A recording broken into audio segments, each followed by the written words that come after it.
तो हमारे पास यहाँ पे आप देखो एग्जाम्पल नंबर 10 दिया हुआ है। एग्जाम्पल नंबर 10 को हम यहाँ पे सोल्व करेंगे यहाँ पे। तो ये जो एग्जाम्पल नंबर 10 है यहाँ पे आप देख सकते हो। तो ये जो एग्जाम्पल नंबर 10 है इसके अंदर आपको यहाँ पे ये जो इक्वेशन दी हुई है, एक इक्वेशन तो ये है और दूसरी इक्वेशन ये है। तो इन दोनों इक्वेशन को हम सोल्व करेंगे यहाँ पे लाप्लास लेकर। तो और यहाँ पे ये जो लिखा हुआ है इसका जो मीनिंग होता है वो मैं आपको समझा देता हूँ कि t बराबर 0 होगा तब हमें x का मान क्या मिलेगा, 8 मिलेगा। और यहाँ पे जो लिखा हुआ है उसका मतलब ये होता है कि ये 0 है यहाँ पे, इसका मतलब तो है कि t इक्वल टू 0 है। और इसको यहाँ से हटाएंगे तो क्या मिलेगा हमें, y इक्वल टू 3, यानी कि t बराबर 0 पर y का मान हमें 3 मिलेगा। इसको हम ऐसे भी लिख देते हैं। अब हम इसको सॉल्व करेंगे। तो सॉल्व करने के लिए हम क्या करेंगे, सबसे पहले इसको d के पदों में लिख लेते हैं, शॉर्ट के रूप में लिख देते हैं। तो सबसे पहले हम ऐसे लिखेंगे कि हमारी जो इक्वेशन है वो इस तरह से है। d के पदों में क्यों लिखा हमने, ताकि ये शॉर्ट में दिखे, क्योंकि इसका लाप्लास लिखेंगे तो इसका लाप्लास थोड़ा सा ये साइज में बड़ा है, इसलिए हम इसको छोटा लिख देते हैं d के रूप में। इस तरह से हमने ये दोनों इक्वेशन लिख दी। इस इक्वेशन और ये जो इक्वेशन है इन दोनों को हमने यहाँ पे लिख दिया इस तरह से। अब ये जो दोनों इक्वेशन है इनके लिए हम क्या करेंगे, मानेंगे लाप्लास मानेंगे। x का लाप्लास क्या मानेंगे, f1 मानेंगे, और y का लाप्लास क्या मानेंगे, f2p मानेंगे। इस तरह से हम मानेंगे। ये तो हमारा क्वेश्चन है और इसके बाद हमें इस तरह से मानना है। इसके बाद हम क्या करेंगे, लाप्लास लेंगे, इसका लाप्लास, ये जो इक्वेशन है इसका लाप्लास लेंगे और ये जो इक्वेशन है इसका भी लाप्लास लेंगे, दोनों का लाप्लास लेते हैं। तो लाप्लास लेंगे अब हम यहाँ पे। तो आपने देखा होगा कि यहाँ पे इसका तो मैंने लाप्लास ले लिया, यहाँ पे ये देखो ये लाप्लास, ये इसका लाप्लास है यहाँ पे, लेकिन इसका तो मैंने लाप्लास नहीं लिया। तो इसको मैं बाद में सोल्व करूँगा, पहले मैं ये जो इक्वेशन है इसको सोल्व कर रहा हूँ यहाँ पे। तो मैंने इसका लाप्लास ले लिया, यहाँ पे आप देख सकते हो। अब लाप्लास लेने के बाद हम क्या करेंगे, यहाँ पे आप देख सकते हो एक्स का लाप्लास तो हमने क्या मान लिया, f1p मान लिया। y का लाप्लास हमने क्या मान लिया, f2p मान लिया। लेकिन यहाँ पे आप देख सकते हो dx का मतलब क्या है कि यहाँ पे d का अवकलन और का, तो अवकलन वाला सूत्र यहाँ पे हम यूज में लेंगे। तो हमारे पास जो सूत्र होता है वो इस तरह से होता है, आप देख सकते हो dy, और यहाँ पे लिखा हुआ है dx।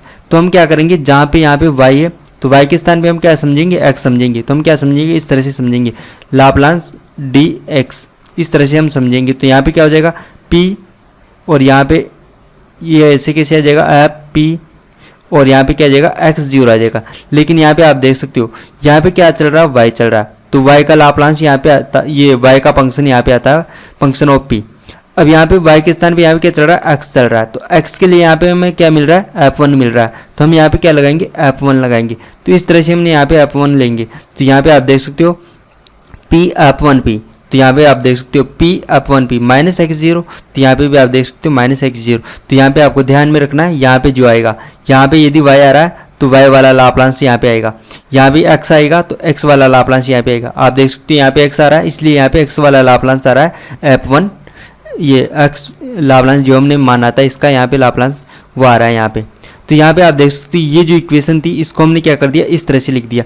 अब हम इसको आगे सोल्व करेंगे। सोल्व करने के लिए हम क्या करेंगे, यहाँ पे आप देख सकते हो इसको सोल्व करेंगे तो माइनस x0, तो x0 का मान हमारे पास यहाँ पे देखो, x0 का मान हमें 8 दिया हुआ है। तो यहाँ पे हम 8 पुट कर देंगे तो ये इक्वेशन इस तरह से बन जाएगी। यहाँ पे हमने इसका वैल्यू क्या कर दिया, 8 पुट कर दिया, यहाँ पे आप देख सकते हो। और ये सारे बाकी ये इक्वेशन है इसको हमने सेम कर दिया, ऐसे कैसे लिख दिया। तो ये इक्वेशन हमें यहाँ पे मिली है। अब इसको हम सोल्व करेंगे। सोल्व करने का तरीका क्या, ये जो f1p है इसको हम अलग करेंगे और f2p है इसको भी हम अलग अलग करके लिखेंगे। तो हम इसको सिंप्लीफाई करके लिखेंगे। तो आप देख सकते हो f1p, यहाँ पे f1p आ रहा है तो मैंने इसको कॉमन ले लिया, यहाँ पे f1p, तो यहाँ पे क्या बचा, केवल p बच गया। यहाँ पे आप देख सकते हो, यहाँ पे भी आप देख सकते हो f1p आ रहा है, तो f1p को यहाँ से कॉमन लूंगा तो यहाँ पे देख सकते हो f1p तो कॉमन आ गया। और ये फंक्शन इस साइड में आएगा, यहाँ से पक्षांतरण होगा तो ये क्या हो जाएगा, माइनस में आएगा। तो ये क्या होगा, माइनस का 2 होगा। मैं करके दिखाता हूँ यहाँ पे, ये इस तरह से है p f1 function of p, फिर यहाँ पे माइनस के 8 है, और ये जो ये फंक्शन है इस साइड पक्षांतरण होगा तो ये माइनस का 2, और यहाँ पे हो जाएगा f1p, और यहाँ पे हो जाएगा ये प्लस का 3f2p। ये इस तरह से हो जाएगा, ये इक्वेशन पूरा इक्वेशन इस तरह से हो जाएगा और इस साइड में 0 आ जाएगा। तो आप देख सकते हो यहाँ से f1p को मैंने यहाँ से कॉमन ले लिया, तो यहाँ पे क्या बचा, यहाँ पे केवल p बचा, तो ये p को मैंने यहाँ पे लिख दिया। और इस साइड में यहाँ पे क्या बचेगा, माइनस का 2, ये तो ये माइनस का 2 मैंने यहाँ पे लिख दिया, यहाँ पे आप देख सकते हो। इसके बाद में आप देखोगे f2, तो f2 तो यहाँ पे एक ही बार दिया हुआ है, केवल यहाँ पे एक ही बार आ रहा है, तो मैंने इसको एक बार यहाँ पे लिख दिया, यहाँ पे आप देख सकते हो। इसके अलावा यहाँ पे क्या बचता है, देखो यहाँ पे माइनस का 8 बचता है, तो ये माइनस का 8 भी मैंने यहाँ पे लिख दिया। तो यहाँ पे ये माइनस का 8 भी मैंने लिख दिया और इसको भी मैंने लिख दिया। तो आप देख सकते हो सभी पदों को मैंने यहाँ पे लिख चुका है। तो लिखने के बाद हमें ये इक्वेशन मिली है। ये इक्वेशन में हमें यहाँ पे मिल चुकी है। और आप देख सकते हो यहाँ पे F1 भी है और F2 भी है, तो हम इसको सोल्व नहीं कर सकते। इसको कब सोल्व करेंगे, जब हमारे पास F1 का मान मिलेगा या F2 दोनों में से अलग अलग मान मिले, तो हम क्या करेंगे, एक इक्वेशन और बनाएंगे। तो दूसरी इक्वेशन हमें कहाँ से मिलेगी, इसको सोल्व करने से मिलेगी। तो इसको सोल्व करते हैं। तो सबसे पहले अब हम क्या करेंगे, इसका लाप्लांस लेंगे। तो लाप्लांस लेते हैं हम यहाँ पे। तो इसका लाप्लांस लेंगे तो हमें क्या मिलेगा, यहाँ पे आप देख सकते हो dy, तो इसका लाप्लांस हो गया। और इस साइड में क्या होगा, y का लाप्लांस, तो ये y का लाप्लांस हो गया। माइनस के 2 कांस्टेंट है तो ये तो बाहर आ गया। और यहाँ पे क्या है, x, तो x का लाप्लांस हो गया। तो हमने इस तरह से इसका लाप्लांस कर लिया। अब यहाँ पे आप देख सकते हो y का लाप्लांस तो हो जाएगा F2, x का लाप्लांस क्या हो जाएगा F1p। तो इन दोनों का लाप्लांस तो आपको आ जाएगा। लेकिन यहाँ पे देखो dy लिखा हुआ है, तो यहाँ पे क्या हुआ, अवकलन। तो अवकलन वाला फॉर्मूला लगाते हैं हम। तो आप देख सकते हो अवकलन वाला फॉर्मूला है हमारे पास इस तरह से। तो यहाँ पे आप देख सकते हो यहाँ पे y है, तो यहाँ पे क्या आता है, y का फंक्शन आता है, ये y का लाप्लांस आता है। अब हमारे पास यहाँ पे देख सकते हो ये तो हमारा था मेन सूत्र, जो सूत्र हमने पढ़ा था वो सूत्र है। इस सूत्र को यहाँ पे अप्लाई करेंगे हम। तो यहाँ पे अप्लाई करेंगे तो आप देख सकते हो y का लाप्लांस क्या रहा है, F2 के रूप में आ रहा है। तो हम यहाँ पे क्या करेंगे, यहाँ पे F2 यूज में लेंगे। इस सूत्र के अंदर हम क्या करेंगे, इस तरह से लाप्लांस dy। तो dy का लाप्लांस यहाँ पे क्या होगा, p F2 हो जाएगा। इस क्वेश्चन के लिए यहाँ पे F2 p माइनस y0 इस तरह से हो जाएगा। यहाँ पे ये F2 क्यों आया, क्योंकि यहाँ पे y का जो लाप्लांस है F2 दिया हुआ है। और यहाँ पे हम y के लिए सोल्व कर रहे हैं, y के लिए सोल्व कर रहे हैं, तो y2 का आएगा, यहाँ पे F2 आएगा यहाँ पे। तो ये सूत्र हमने यहाँ पे लगा दिया। आप देख सकते हो p F2, ये यहाँ पे सेम टू सेम यहाँ पे ये लिख दिया मैंने यहाँ पे। और ये यहाँ पे देखो y का लाप्लांस क्या आ रहा है, F2p, तो यहाँ पे F2p लिख दिया। यहाँ पे -2 तो सेम रह गया। x का लाप्लांस यहाँ पे आप देख सकते हो F1p हमने माना था, तो ये F1p हमने यहाँ पे कर दिया। तो हमें ये इक्वेशन मिल चुकी है यहाँ पे। इसको भी हम सोल्व करेंगे। तो सोल्व करने के लिए आप देख सकते हो यहाँ पे क्या हो रहा है, F2p आ रहा है और यहाँ पे भी F2p आ रहा है। तो हम यहाँ पे कॉमन लेंगे। तो कॉमन लेने से पहले एक बार मैं लिख के दिखा देता हूँ। यहाँ पे F2p और यहाँ पे इसको पहले एक बार तो यहाँ पे वैल्यू पुट करेंगे। तो पहले एक बार मैं वैल्यू पुट करके दिखा देता हूँ। y0 का वैल्यू आप देख सकते हो यहाँ पे 3 है, तो यहाँ पे 3 पुट करके करेंगे। तो यहाँ पे देखो ये इसका वैल्यू 3 पुट कर दिया। अब यहाँ पे हम कॉमन लेंगे यहाँ पे। तो आप देख सकते हो कॉमन कैसे लेंगे, यहाँ पे F2 आ रहा है, यहाँ पे भी F2 आ रहा है, 2 बार आ रहा है। तो हम सबसे पहले इसको एक तरफ करके लिख देते हैं। तो यहाँ पे देखो p F2p, ये तो ऐसे कैसे आ गया यहाँ पे। फिर यहाँ पे क्या करेंगे, माइनस का 3 है तो माइनस का 3 करेंगे। फिर यहाँ पे ये F2p इस साइड में आएगा, पक्षांतरण कर तो क्या हो जाएगा, माइनस का F2p हो जाएगा। और ये इस साइड में आएगा तो ये पक्षांतरणों के, तो ये प्लस का F1p हो जाएगा। और ये इस साइड में ये 0 बचेगा। तो यहाँ पे आप देख सकते हो, इसको मैं कॉमन करता हूँ यहाँ से। यहाँ पे ये और ये 2 बार आ रहा है, तो मैं इसको कॉमन कर लेता हूँ। कॉमन करने के बाद आप इसको इस तरह से लिख सकते हो। तो यहाँ पे आप देख सकते हो यहाँ पे F2p को तो मैंने यहाँ पे कॉमन कर लिया। कॉमन करने के बाद हम यहाँ पे क्या बचेगा, यहाँ पे तो p बचेगा, तो यहाँ पे हमने p को लिख दिया यहाँ पे। और यहाँ पे क्या बचेगा, -1, तो यहाँ पे आप देख सकते हो -1 लिख दिया। तो ये भी लिख दिया, इन दोनों को मैंने यहाँ पे लिख दिया। इसके बाद आप देख सकते हो F1 का तो एक ही पद है यहाँ पे, तो इसको हम क्या लिखेंगे, सेम टू सेम यहाँ पे लिख दिया। यहाँ पे देख सकते हो 2F1p, यहाँ पे हमने सेम को सेम यहाँ पे लिख दिया। फिर इन दिया को यहाँ पे सभी को लिख दिया, केवल ये बचा है यहाँ पे क्या, -3, तो -3 को भी हमने यहाँ पे लिख दिया। तो इस तरह से हमें क्या मिली, ये इक्वेशन मिल चुकी है। इस इक्वेशन को और ये 2 इक्वेशन हमारे पास है। यहाँ पे हमारे पास 2 इक्वेशन है और यहाँ पे देखो F1p है, F2p है, यहाँ पे भी F1p है और F2p है। तो हम इन दोनों को सोल्व करके F1 और F2 का मान ज्ञात कर सकते हैं। वो कैसे ज्ञात करते हैं, तो इन दोनों इक्वेशन को हम सोल्व करेंगे। तो सोल्व करने के बाद हमें इस तरह से मिलेगा, F1 का मान तो हमें ये मिलेगा यहाँ पे, और F2 का मान ये मिलेगा। ये दोनों इक्वेशन आपको सोल्व करना आती होगी। अगर नहीं आती है तो वीडियो को लास्ट में देखना। लास्ट में मैं इन दोनों इक्वेशन को 2 विधियों से सोल्व करके दिखाऊंगा, ताकि आपको ये समझ में आ जाए। और आपको समझ में आती है तो अच्छी बात है, आपको लास्ट तक देखने की ज़रूरत नहीं पड़ेगी। तो हमारे पास देखो F1 का मान भी आ गया और F2 का मान ये आ गया। तो अब मैं यहाँ पे इन दोनों को सोल्व करूँगा। तो सबसे पहले मैं F1 को सोल्व करूँगा। तो F1 पे आप यहाँ पे देख सकते हो, ये जो इसका सोल्व करने के लिए हम क्या करते हैं, लाप्लास इन्वर्स लेते हैं। तो लाप्लास इन्वर्स लेंगे तो यहाँ पे देखो इस फंक्शन को हम सोल्व नहीं कर सकते। इसको सोल्व करने के लिए हम क्या करेंगे, इसका सबसे पहले गुणनखंड करेंगे। तो आप देख सकते हो इसका गुणनखंड हो सकता है, तो मैं इसका गुणनखंड कर लेता हूँ यहाँ पे। तो ये इसका गुणनखंड हमने यहाँ पे कर दिया। गुणनखंड करने के बाद हम क्या करेंगे, इसको आंशिक भिन्नों में बदलते हैं। तो आंशिक भिन्नों में बदलूंगा अभी मैं इसको।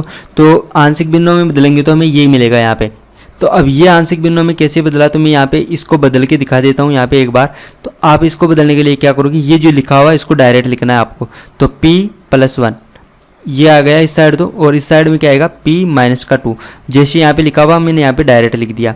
अब यहाँ पे ऊपर क्या आएगा ये हम पता करेंगे यहाँ पे। तो पता करने का सबसे आसान तरीका क्या है, यहाँ पे आप देख सकते हो ये 0 कब होगा, जब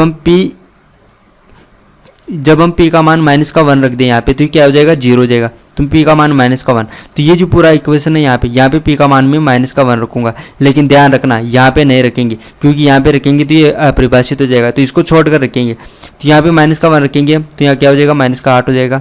फिर यहाँ पे माइनस का 17 है यहाँ पे, तो ये माइनस का 17 यहाँ पे आ गया। फिर यहाँ पे तो रखना है नहीं, यहाँ पे रखेंगे p का मान माइनस का 1 रखेंगे तो ये क्या हो जाएगा माइनस का 5 हो जाएगा। 3 नीचे हो जाएगा माइनस का 5। अब आप देख सकते हो इन दोनों को ऐड करना है आपको। इन दोनों को ऐड करेंगे तो ऐड करने के बाद हमें क्या मिलेगा यहाँ पे 25 मिल जाएगा यहाँ पे। तो यहाँ पे आप देख सकते हो माइनस का 25 मिलेगा। यहाँ पे इन दोनों को ऐड करेंगे तो हमें क्या मिलेगा माइनस का 25 मिलेगा। और यहाँ पे आप देख सकते हो ये इसके अंदर यहाँ पे क्या हो रहा है, यहाँ पे 5 का भाग दिया जा रहा है, तो माइनस से तो माइनस कैंसिल हो जाएगा यहाँ पे। और 25 के अंदर 5 का भाग देंगे तो हमें क्या मिलेगा यहाँ पे केवल 5 मिलेगा। तो ये 5 यहाँ पे आ गया इस तरह से मैं। और यहाँ पे देखो ये तो आ गया होगा आपको समझ में। इसको कैलकुलेट करेंगे तो ये क्या होगा माइनस का 25 आएगा। माइनस का 25 में हमने क्या किया माइनस का 5 का भाग दिया, तो भाग देने के बाद हमें आंसर क्या मिल रहा है 5 मिल रहा है। तो 5 यहाँ पे आएगा इसके गुणा में, तो गुणा में यहाँ पे मैंने 5 लगा दिया इसके। अब इस साइड में क्या आएगा, तो यहाँ पे भी आप देख सकते हो ये 0 कब होगा p माइनस 4, ये 0 होगा। ये 0 कब होगा जब हम p का मान क्या करेंगे 4 पुट करेंगे। तो यहाँ पे p का मान 4 पुट करेंगे तो देखो यहाँ पे तो हम 4 पुट नहीं कर सकते, क्योंकि यहाँ पे जैसे 4 रखेंगे ये अपरिभाषित हो जाएगा। तो इसके अलावा इसको हम छोड़ देंगे, इसके अलावा हम सभी जगहों पे 4 पुट करेंगे। यहाँ पे देखो 4 पुट करेंगे तो 8 × 4 कितना हो जाएगा 32 हो जाएगा। तो यहाँ पे हो गया 32। फिर इसके बाद में क्या आ रहा है माइनस का 17, तो यहाँ पे हम माइनस के 17 हम यहाँ पे कर देते हैं। फिर यहाँ पे आप देख सकते हो यहाँ पे तो पुट करना है नहीं, यहाँ पे 4 पुट करेंगे तो 4 जैसे हम यहाँ पे पुट करेंगे तो ये क्या होगा 5 हो जाएगा। तो यहाँ पे आप देख सकते हो ये 5 हो चुका। तो यदि हम इसको सोल्व करेंगे तो सोल्व करने के बाद आप देख सकते हो हमें क्या मिलेगा यहाँ पे हम इसको सोल्व करेंगे तो हमें मिलेगा यहाँ पे 25 मिल जाएगा। यहाँ पे आप देख सकते हो जैसे इसको सोल्व करोगे तो आपको क्या मिलेगा यहाँ पे 25। तो 25 के अंदर आप 5 का भाग दोगे तो आपको क्या मिलेगा यहाँ पे 5 मिलेगा। ये भी प्लस का 5 है तो यहाँ पे भी आएगा प्लस का 5। लेकिन ये प्लस का 5 है तो हम यहाँ पे प्लस का चिन्ह लगाएंगे तो हमें क्या मिला यहाँ पे आप देख सकते हो ये आंशिक बिंदु में बदला तो हमें ये मिला है। यहाँ पे आप देख सकते हो सेम मिला है यहाँ पे। तो इस तरह से हम इसको आंशिक बिंदु में बदलते हैं यहाँ पे। तो ये कैसे किया ये आपको समझ में आ गया होगा। अब हम क्या करेंगे यहाँ पे इसका लाप्लास इन्वर्स करेंगे, तो इसका भी लाप्लास इन्वर्स करेंगे। इसका करेंगे तो हम क्या करेंगे इसका भी यहाँ पे करेंगे लाप्लास इन्वर्स। इसका यहाँ पे लाप्लास इन्वर्स करेंगे यहाँ पे इसका। तो यहाँ पे आप देख सकते हो ये बीच वाला इसका कर देंगे और इसका कर देंगे, बीच वालों को छोड़ देंगे क्योंकि ये तो इसके बराबर ही है। इसी को सोल्व करके हमने यहाँ पे आंशिक बिंदु में बदला था। तो इसका लाप्लास इन्वर्स करते हैं हम यहाँ पे। तो आप देख सकते हो इसका लाप्लास इन्वर्स कर दिया तो ये आया हमारे पास। इसका भी लाप्लास इन्वर्स करेंगे तो यहाँ पे देखो एल इन्वर्स आ चुका है, ये देखो इस तरह से। और ये दोनों फंक्शन यहाँ पे ऐसे कैसे आ चुका है। अब इन दोनों को सोल्व करना, एक तो इसको सोल्व करना और एक इसको सोल्व करना। तो सोल्व करने का तरीका क्या है, ये फॉर्मूला यूज मिलेंगे हम। तो ये फॉर्मूला कैसे यूज मिलेंगे, तो आप देख सकते हो जब भी यहाँ पे p के साथ में एक कॉन्स्टेंट होगा तो यहाँ पे आप देख सकते हो p के साथ में यहाँ पे भी कॉन्स्टेंट है, यहाँ पे भी कॉन्स्टेंट है, यानी कि ये सूत्र लगेगा। तो यहाँ पे इसके अंदर आप क्या करोगे, यहाँ पे जो भी होगा उसको हम e की पावर में लगाएंगे माइनस का चिन्ह करके। यहाँ पे प्लस माइनस का a है तो हम क्या करेंगे यहाँ पे प्लस का ax।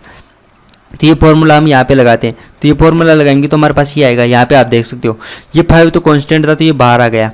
अब यहाँ पे क्या होगा e की पावर यहाँ पे आप देख सकते हो ये 1 है तो 1 के स्थान पे क्या आएगा माइनस का 1 आएगा। तो माइनस का x आना चाहिए था, तो लेकिन x के बजाय हमने यहाँ पे क्या लिख दिया t लिख दिया, क्योंकि जो हमारा क्वेश्चन है वो t के पदों में यहाँ पे आप देख सकते हो t के पदों में, और हमारा फॉर्मूला यहाँ पे x के पदों में। तो ये तो हमारा फॉर्मूला है, तो फॉर्मूला तो कैसे भी हो सकता है। हमारा जैसा क्वेश्चन है यहाँ पे देखो क्वेश्चन जैसा है हम वैसा ही आंसर करेंगे। यहाँ पे t के पदों में था इसलिए हमने यहाँ पे क्या कर दिया माइनस x के स्थान पे माइनस का t कर दिया।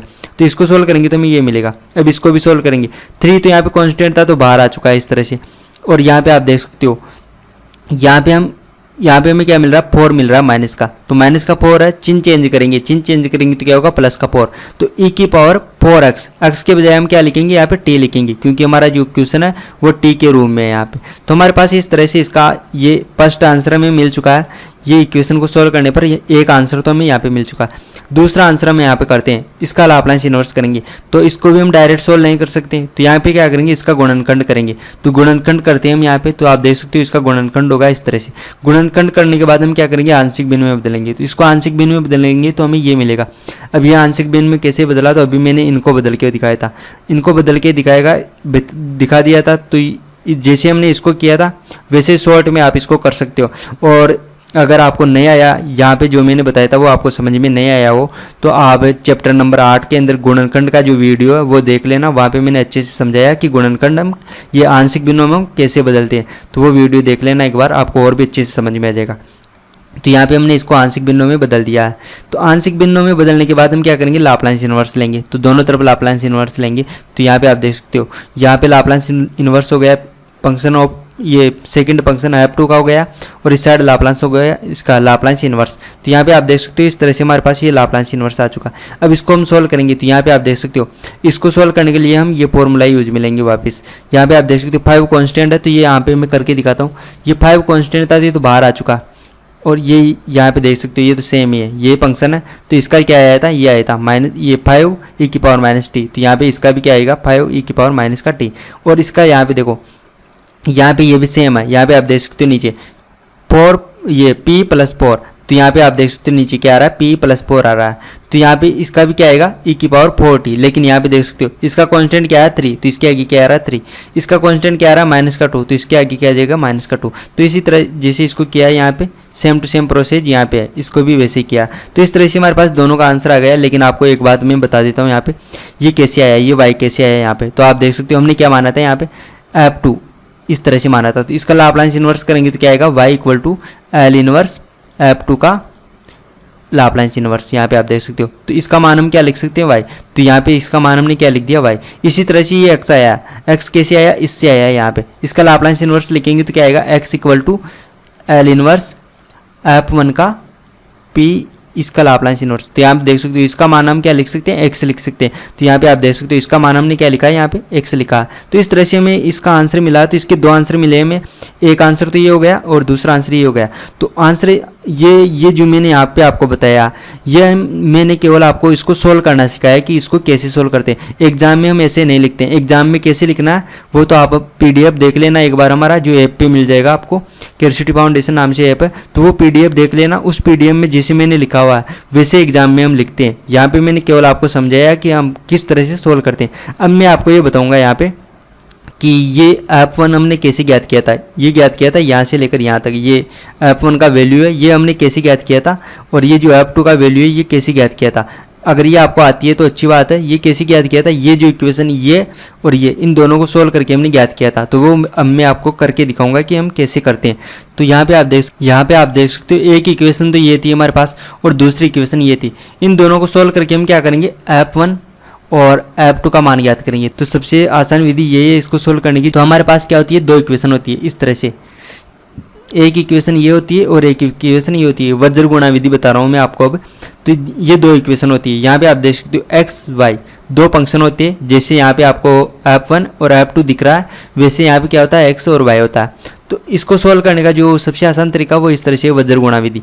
तो 1/a1 और नीचे आता है a2, फिर b1 b2, इसी तरह से ये वाला पद वापिस यहाँ पे आएगा और इसके साथ में लास्ट में क्या आएगा c1 c2, फिर यही पद वापिस यहाँ पे आता है और इसके साथ में क्या आता है इसका पहला यहाँ पे आ जाता है सेम टू सेम।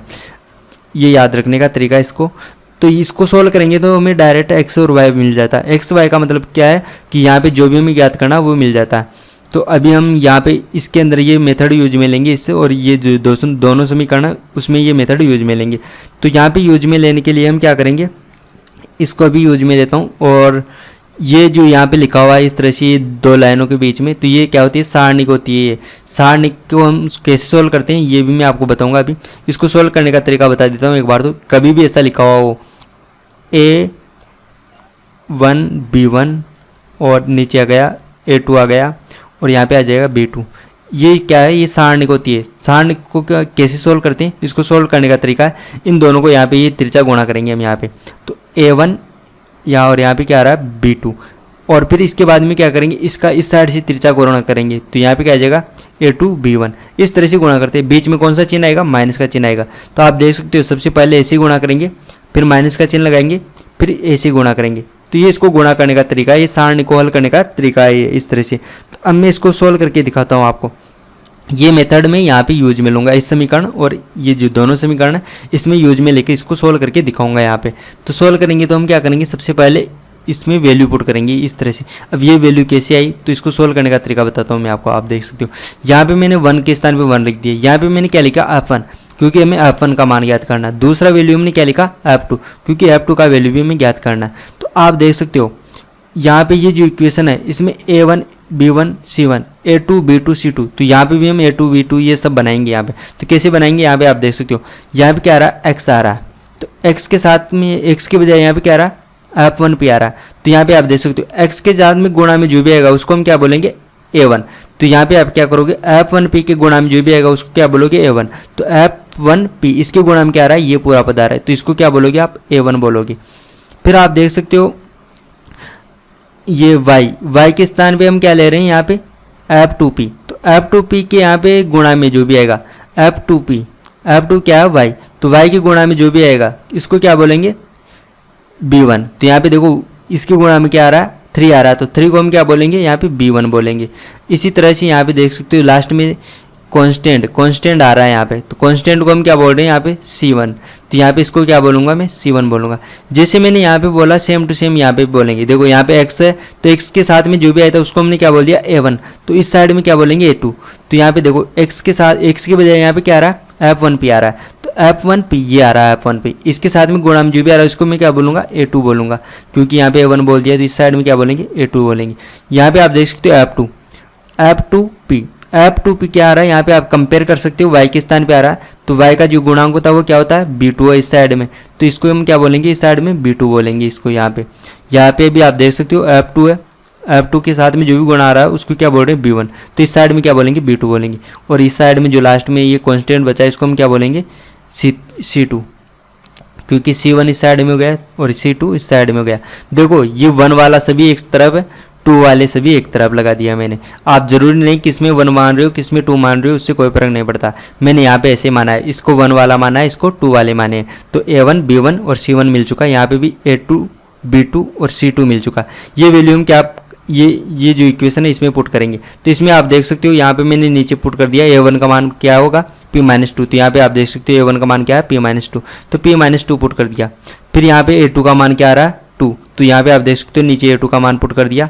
और फिर यहाँ पे आप देख सकते हो B1, तो B1 का मान यहाँ पे क्या आ रहा है 3, तो यहाँ पे आप देख सकते हो B1 का मान 3 पुट कर दिया। फिर B2 यहाँ पे क्या आ रहा है P-1, तो यहाँ पे आप देख सकते हो P-1 पुट कर दिया। और आप देख सकते हो ये इक्वेशन यहाँ पे लिखना है हमें सेम टू सेम, तो यहाँ पे 3 और P-1 ये सेम टू सेम मैंने यहाँ पे लिख दिया।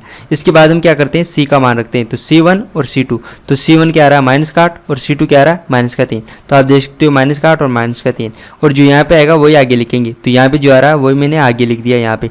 और यहाँ पे देखो लास्ट में क्या लिखना है, जो फर्स्ट वाली लाइन है, फर्स्ट वाली लाइन यहाँ से उठाना और लास्ट में लिखना है यहाँ पे। तो यहाँ पे इस तरह से हमने लिख दिया इसको। अब लिखने के बाद हम इसको सोल्व करेंगे, तो इसको सोल्व करेंगे हम आगे। तो सोल्व करने का तरीका क्या है, वज्र गुणा यानी कि त्रिचा गुणा करेंगे हम। तो यानी कि 1 अपॉन यहाँ पे क्या बचेगा, ये त्रिचा गुणा होगा यहाँ पे, तो यहाँ पे तो P-2 आ रहा है और ये इससे गुणा हुआ तो क्या हो गया P-1। इस तरह से ये गुणा हो चुका दोनों। गुणा करने के बाद हम क्या करेंगे, इन दोनों को इस साइड से गुणा करेंगे, तो गुणा करेंगे तो क्या आएगा 6 आएगा। और बीच में कौन सा चिन्ह आता है माइनस का, क्योंकि अभी भी मैंने आपको करके बताया था, क्योंकि सारणी को ऐसे सोल्व करते हैं। और यहाँ पे क्या आएगा F1P आ रहा है। F1P के नीचे क्या आएगा, इन दोनों को गुणा करेंगे, तो गुणा करने के बाद क्या आ रहा है माइनस के ना, और इन दोनों को गुणा करेंगे तो क्या आएगा -8 और इस साइड में क्या आएगा P-1 इस तरह से। लेकिन बीच में क्या होगा माइनस का चिन्ह आएगा, तो वो माइनस और माइनस क्या हो जाएगा प्लस, इस तरह से। बीच में क्या आता है माइनस का चिन्ह आता है, तो माइनस माइनस यहाँ पे क्या हो गया प्लस हो गया, क्योंकि ये पहले से माइनस का था और फिर से माइनस हुआ, तो यहाँ पे क्या हो जाएगा 8। यानी कि आप ये देख सकते हो सीधी बात ये कि इस साइड में आप जैसे ही गुणा करोगे, तो गुणा करने के बाद जो भी आएगा उसका चिन्ह चेंज करके आपको यहाँ पे लिखना है। यहाँ पे आप देख सकते हो गुणा करने के बाद क्या आया 6, तो क्या है प्लस का 6, तो हमने क्या कर दिया माइनस का कर दिया। यहाँ पे इन दोनों को गुणा किया, -8 और P-1, तो क्या आया था माइनस का आया था, तो माइनस आया तो आपने क्या कर दिया प्लस। बस केवल चिन्ह चेंज करके लिखना है यहाँ पे। फिर F2 करेंगे, तो F2P ज्ञात कर रहे हैं हम। तो F2P के नीचे क्या आ रहा है 16 आ रहा है, तो 16 तो माइनस का 16 तो ऐसे कैसे आ गया। अब इस तरह से त्रिज्या गुणा करेंगे तो आपको क्या मिलेगा -3 P-2, तो माइनस का 3 मिल रहा है, तो आप क्या करोगे प्लस का कर दोगे इसको, प्लस का 3 P-2, क्योंकि बीच वाला यहाँ पे चिन्ह चेंज कर देते हैं हम। तो यहाँ पे इस तरह से हो चुका है। अब आप देख सकते हो यहाँ पे इसका वैल्यू आसानी से ज्ञात कर सकते हैं। यदि हमें ये ज्ञात करना है कौन सा F1P तो यहाँ पे आप देख सकते हो मैंने F1 P ज्ञात करना है, तो हम क्या करेंगे, वज्र गुणा करेंगे। इसको भूल जाओ कुछ टाइम के लिए। यहाँ पे आप देख सकते हो ये ऊपर यहाँ पे इससे गुणा हो जाएगा यहाँ पे, तो क्या हो जाएगा, ऊपर तो हो जाएगा -9 प्लस का 8 P -1, ये तो ऊपर चला गया। इसके यहाँ पे वज्र गुणाओं के इस तरह से यहाँ पे वज्र गुणाओं के यहाँ पे आ गया ये तो। और यहाँ पे नीचे क्या बचा हमारे पास, यहाँ पे ये P -2 P -1 और -6। तो यहाँ पे आप देख सकते हो ये सॉरी यहाँ पे P नहीं है F1 है, तो F1 ज्ञात करना कितना आसान है आप देख सकते हो। इसी तरह F2 ज्ञात करोगे तो क्या हो जाएगा, F2 यहाँ पे लिख देता हूँ मैं F2P, ये कितना आसानी से हम ज्ञात कर सकते हो। तो यहाँ पे आप देख सकते हो कुछ टाइम के लिए बीच वाला पोर्शन ये है, ये इसको भूल जाओ आप। तो इसको भूल जाओगे तो आपको क्या मिलेगा, ये 2 इक्वेशन मिलेगी। तो इसको वज्र गुणा करोगे तो ये नीचे वाला यहाँ पे क्या हो जाएगा, ऊपर चला जाएगा यहाँ पे। तो ये क्या हो जाएगा, -16 प्लस का 3 P -2 और यहाँ पे इसके डिवाइड में क्या आ जाएगा, यहाँ पे ये जो भी लिखा हुआ है यहाँ पे आप देख सकते हो ये डिवाइड में ये आ जाएगा यहाँ पे P -2 P -1 -6। तो आप देख सकते हो F1 ये F1 और F2 दोनों मान हमारे पास आ चुके। आप इसको सोल्व करके आगे लिख सकते हो। सोल्व कैसे करेंगे, इसको अंदर गुणा कर देंगे, गुणा करके फिर से वापस गुणनखंड करेंगे, तो गुणनखंड करके फिर आगे आप इसको सोल्व कर सकते हो। तो आपने देखा कि ये कैसे हमने ज्ञात किया, तो ज्ञात करना आपने सीख लिया। अगर आपको हमारे वीडियो से हेल्प हो रही है तो हमारे YouTube चैनल को सब्सक्राइब कीजिए। और आपको फिजिक्स, केमिस्ट्री, मैथ, बायो या किसी भी कॉम्पिटिटिव एग्ज़ाम के PDF नोट्स चाहिए तो आप हमारा ऐप डाउनलोड कर सकते हो। ऐप हमारा क्यूरियोसिटी फाउंडेशन नाम से प्ले स्टोर पर मिल जाएगा, या हमारे चैनल पे कितने जो भी वीडियो है उसकी डिस्क्रिप्शन बॉक्स में जाइए, वहाँ पे आपको हमारे ऐप का लिंक मिल जाएगा, वहाँ से भी आप डाउनलोड कर सकते हो। तो आप हमारे ऐप को डाउनलोड कीजिए, हमारे YouTube चैनल को सब्सक्राइब कीजिए और वीडियो को शेयर कीजिए अपने फ्रेंड्स के साथ।